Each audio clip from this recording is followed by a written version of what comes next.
Hi.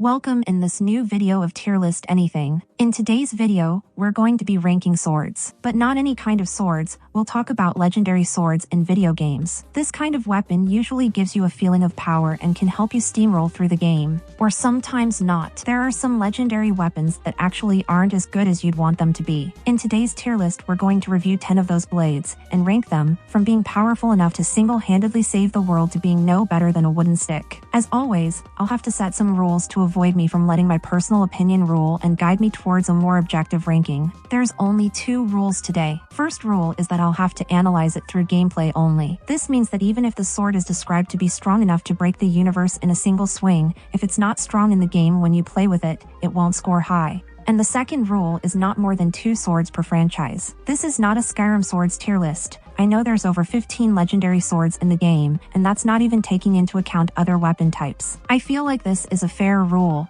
but be ready to see swords you like be lower than you'd expect. And without further ado, let's get going. Our first sword will be a very famous sword. Most of you already know it. It's the Buster Sword from Final Fantasy VII. Some of you might argue that it's not actually a legendary sword per se, as it's just an item you can buy in the game and it's also the sword you start the game with. But I'd consider this sword legendary because of its iconic status. Sadly, as renowned as it is, this sword deserves its place in the B tier. It's great, don't get me wrong, but it's actually not the best sword in the game. It's versatile and a great starting weapon, but that's it. It's going to be outclassed by several other swords in the late game. Our next sword is no other than Frostmourne from the Warcraft franchise. This sword is very powerful and gives its wielder incredible power. It's like playing the game on easy mode. I remember Warcraft becoming way easier once Arthas gets the sword and gets this huge damage increase. That sword is strong enough to land the S tier. But wait, there's a catch. This sword will actually suckle on your soul and turn you evil. I mean, it drove Arthas crazy and made him kill the king, his own father. Excuse me, but that's a big deal. This sword comes with a burden and will land in the F tier. Next sword, Dawnbreaker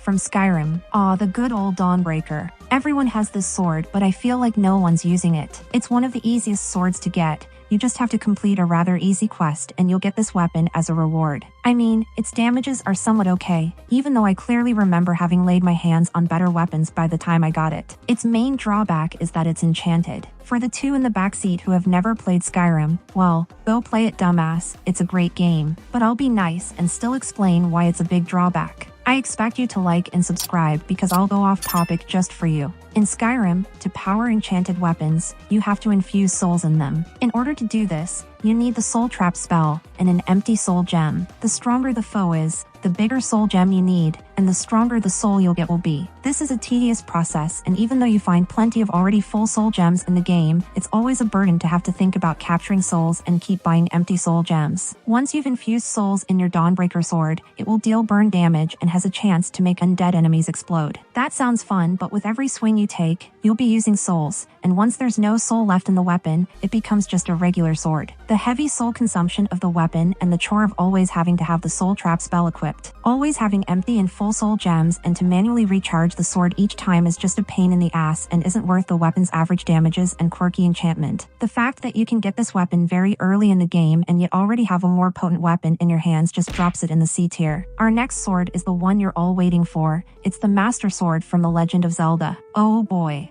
You're gonna hate me after that. I know how Zelda fans are, and sadly if you are one of them you're not ready for this. I'll start by giving its rank first and explaining later. As weird as it is, it goes in every tier, except the S tier. I know you're confused. Let me explain. The Master Sword is the sword used to defeat evil in almost every Zelda game. However, as sad as it is, it's not always the best sword in the game. It's the best sword you can get in Twilight Princess for instance, and if I was ranking the Twilight Princess sword, I'd put it in Hay tier. I mean, not anyone would be able to defeat Ganon with it. You still have to be a great swordsman. In Ocarina of Time, it's strong, but it deals only half the damages of the Goron sword. You lose the ability to use your shield, but the Goron sword is long enough to keep enemies at a good distance. If I had to rank Ocarina of Time's Master Sword, I'd be forced to put it in B tier in comparison to the Twilight Princess Master Sword. Other than its sacred aura, it's not the best sword in the game. For most recent games, let's take the amazing Breath of the Wild. The Master Sword allows you to deal extra damages to evil creatures and to guardians. It has great power and is a really good weapon, but sadly, if you use it against any other kind of foe, it will lose its power for for 10 minutes and be unusable. Even when fighting evil enemies, its durability will diminish at a much slower rate, but it can still fail you when you need it the most. To me, that's a heavy drawback, and I'd place it in F tier,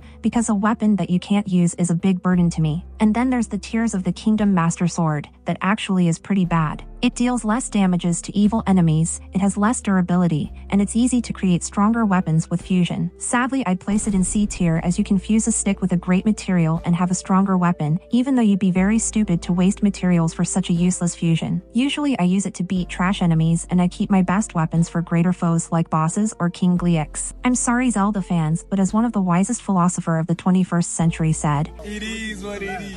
Our next sword is the Sword of Light, and it comes directly from the latest main Dragon Quest game, Dragon Quest XI. You'll acquire the Sword of Light during your quest, and it's going to be your best weapon for a long time. Sadly, I can't put the Sword of Light higher than in the B tier. It's good, but you can find better weapons in the post-game. What I can do, however, is completely discard this fact and still put it in the S tier, because this is my tier list, and because Dragon Quest is my favorite franchise of all times. But I'll not go as low as cheating a tier list. This is legit, because even if the Sword of Light isn't the best sword in the game, you can actually upgrade it to the Supreme Sword of Light in the post-game. And that's just a whole different weapon. Supreme Sword of Light is by far the best sword in the game, and even if there are other weapons that have better raw stats, the Supreme Sword of Light has a chance to remove buffs from enemies you hit, heal the debuffs from all your team for 0 MP, is imbued with the lightning element, which is the best element in the game, and is actually required to beat the true final boss of the game, who will just wipe the floor with your ass unless you debuff him with the sword. Once you have it equipped, the damage output is so great that the games becomes just too easy. It's really an S tier sword. The next swords in this tier list are also famous, even though they've been put in the second place by a new weapon. Of course, I'm talking about the Blades of Chaos wielded by Kratos. These two blades made thousands and thousands liters of blood flow and slayed the most impressing enemies. Imbued with fire, they can inflict burns, and when you get stabbed, they stay in place until the wielder removes them himself. This is pretty impressive, and even though those weapons are loved,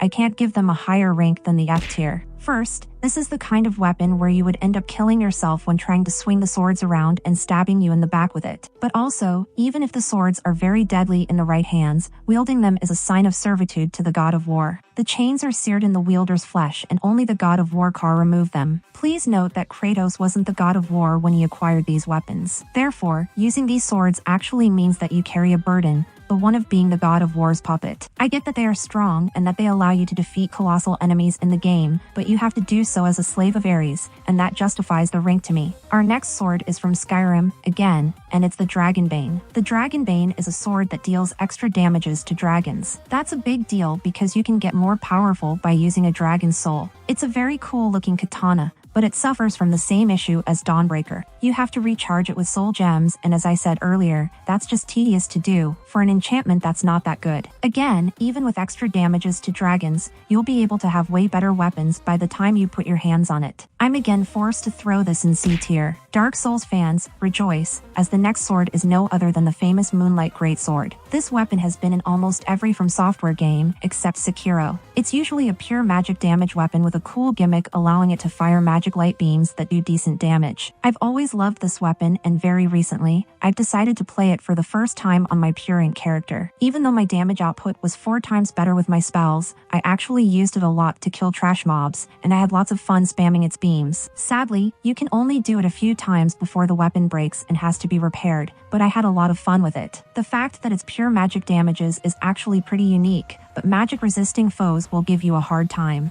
I'm looking at you, Seth. Also, obtaining this weapon is also a chore, as you have to cut Seth's tail, and since he's wagging it around and clipping through walls, it can be a bit complicated, especially when your main source of damages are spells. I'd put this weapon in Hay tier because if you run a Purient build, you'll do great damages, not as good as spells, but still playable. You can clearly challenge yourself to stick to it for the whole game if you want, even though it's a late game weapon and you'll need to wait half of the game to get it. Soul Calibur players will recognize the sword Soul Edge as a very powerful sword. This sword was a regular sword that has been immersed in blood and has acquired a demonic soul. Wielding it grants you huge powers and strength, but the evil spirit that lives in it will take control of your mind and make you its slave. Also, it feeds on your soul, consuming it and turning you into a lifeless puppet controlled by the powerful sword. It can be used in-game, and it gives a decent attack boost, but as said, the sword consumes its user, and it depletes your health slowly, actually making you lose pretty often. However, I've never played Soul Calibur, and I haven't been able to find footage of people playing this weapon. I've read on the wiki that it's playable, but as I just said, finding a video has been impossible. Anyway, a weapon that makes you lose goes in F tier. And our last sword for today's tier list is going to be the Sword of Eons from Fable. Fable is a very old game, so I'd not be surprised if you didn't know it, but this sword is actually part of the main plot. It's the strongest weapon in the game in the original version, but in order to be used, it requires a human sacrifice per wielder. As strong as it is, I usually don't like going the evil path in video games, and I don't actually need the strongest weapon of the game once I've beaten the final boss. To me, having to sacrifice a life to be able to wield it is a hefty drawback, and even if you become all-powerful with this sword, what is it for? You already defeated your greatest foe. It's another sword I'll have to throw in the already overcrowded F tier. Do you guys know any other sword that you would have seen in this video? In which tier would you put it? Tell me in the comments. Also, if you liked this video, feel free to subscribe to my channel. Have you already seen my tier list of One Piece characters? I'm sure you'll like it. It's also great.